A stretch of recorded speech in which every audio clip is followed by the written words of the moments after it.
Today, I'd like to talk about the 7 sins of speakers that sell to societies and associations. You know, I've done, over 30 interviews with association executives. And the first few there was 5 or 6. So I'm somewhere in the neighborhood of about 40 decision makers that I've interviewed as to selecting speakers, working with speakers in meetings. And I try to ask them all, what is it that drives you crazy about working with speakers? And I've distilled those down to the 7 sins. So today I'm going to share those 7 sins with you, and hopefully you're not going to make those sins. So let's get jumping right into this.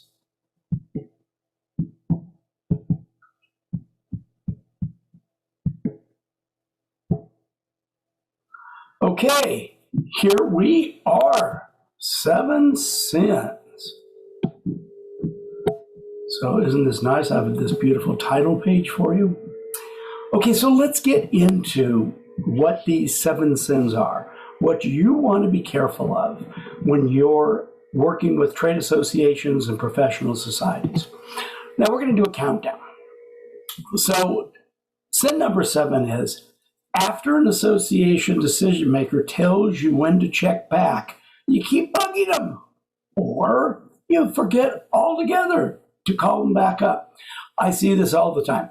So I've told you as far as the backdoor way to get into decision makers through the editors, or if you watch the conversations that are in the ASSC community, then I give you the decision makers on a silver platter. But either way, once you connect with the decision maker, it is so crucial that you really listen to what they say, because they're going to tell you how to sell to them. And if they say, call me back in 6 months, call them back in 6 months. Now, if you want to send them a postcard once in a while, or you want to send them a box of chocolates once in a while, or you want to send them a stuffed animal once in a while, okay, fine. No harm, no foul. But don't bug them, don't call them, don't email them, just leave them alone. And then the key is to actually contact them when they tell you to, because they're really telling you how to sell to them. And then what happens so frequently, speakers, they completely forget to get a hold of them, or they get off on different things and they get busy. So listen to these decision makers. They are going to tell you how to sell to them. Number 6. You neglect the client after your presentation and miss out on optional business. Now, my friend Lisa Ryan is probably the mass expert at this. After she does a presentation for an association, every 3 months, they get some kind of contact. And, she tells the story of associations that, 2-3 years later, called her and hired her because she's the only one that kept in touch. So the thing is, after you do a presentation, have a strategy as far as, naturally, you send the thank you letter, and you may or may not send a thank you gift. You may or may not send them an email recommending another one of your speaker friends for the following year, which is totally fine. But don't forget to have some kind of a strategy to stay in touch with them. And it may be years, because think about it. They maybe are going to hire one of your friends next year and a different friend the year after, but maybe the 3rd year or the 4th year, they're going to hire you again. So stay in touch. Let's see. Let's go to number 5. Not respecting client deadlines. This is one that they talk about a lot. Okay, they hire you. They're going to give you a awesome, fee to keynote or to speak at their conference. And then they need the PowerPoints by, the 1st of such and such month. And they don't show up. Well, where are they? They need the handouts by the 1st of such and such month. Where are they? They need your flight information.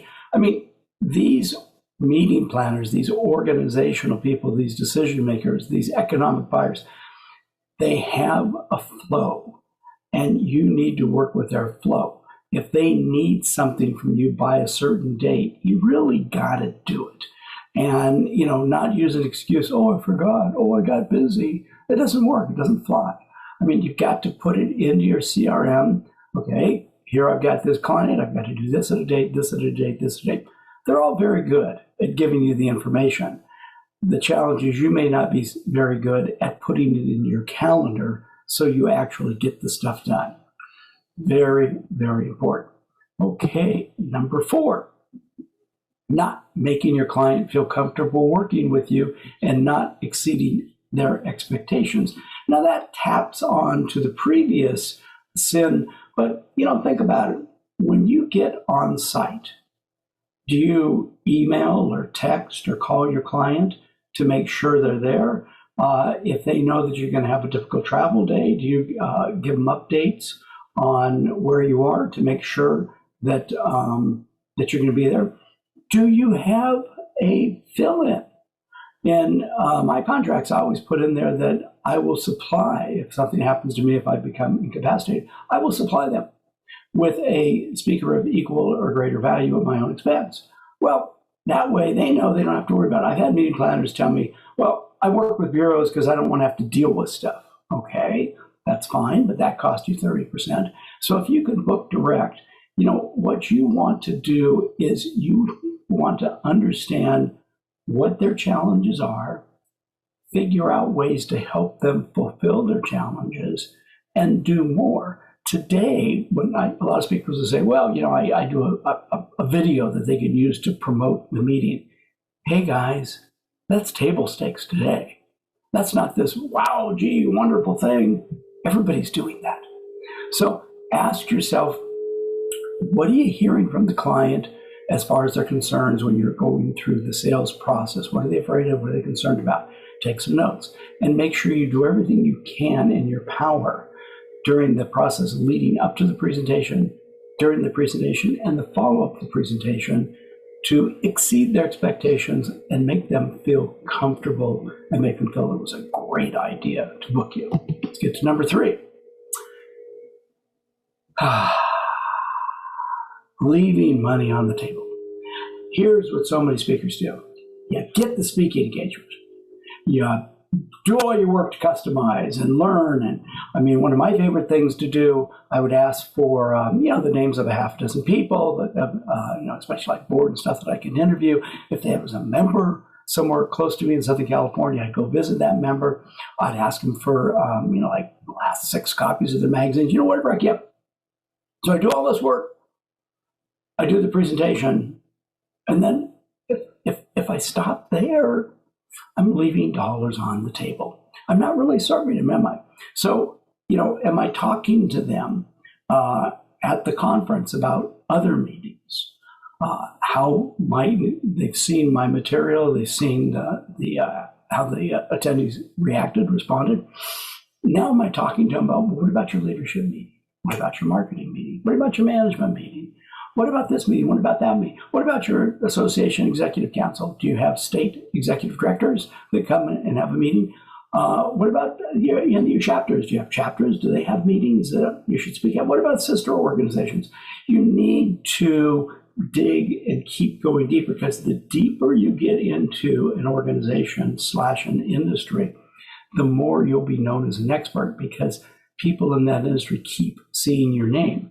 And if you're just going and doing a speech and running off to the next thing, yes, you're leaving dollars on the table. Number 2, are you blasting out emails and you don't really have a clue who you're emailing to? You're just doing the, spray and pray routine. I'm going to spray this out there and pray that somebody's going to grab it and love me.